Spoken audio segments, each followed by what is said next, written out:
মার্কিন president Donald ট্রাম্পকে দায়িত্বহীন বলে নিন্দা জানিয়েছে ইরান। পেন্টাগনকে পুনরায় পারমাণবিক অস্ত্র পরীক্ষার নির্দেশ দিয়েছে ট্রাম্প। এরই প্রেক্ষিতে তীব্র প্রতিক্রিয়া জানালো দেশটি।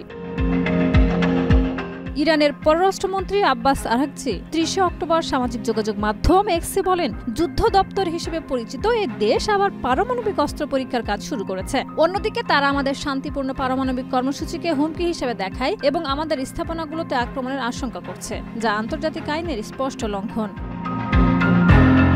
ট্রাম্প এশীয় প্যাসিফিক অর্থনৈতিক সহযোগিতা এপেক শীর্ষ সম্মেলনের ফাঁকে দক্ষিণ কোরিয়ায় চীনের প্রেসিডেন্ট শি জিনপিং এর সঙ্গে বৈঠকের আগে ঘোষণা দেন, অন্যান্য পারমাণবিক শক্তিধর দেশের মতো যুক্তরাষ্ট্রকেও পরীক্ষামূলক কার্যক্রম শুরু করতে হবে। এই প্রক্রিয়া অবিলম্বে শুরু হবে। তিনি আরও উল্লেখ করেন, রাশিয়া বর্তমানে দ্বিতীয় স্থানে আছে, চীন তৃতীয়, তবে আগামী ৫ বছরের মধ্যে তারা যুক্তরাষ্ট্রের সমান হবে।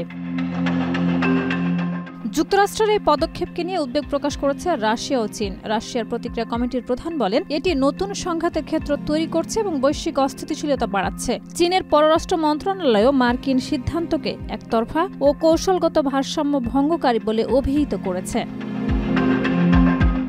বর্তমানে বিশ্বের ৯টি দেশে পারমাণবিক অস্ত্র রয়েছে।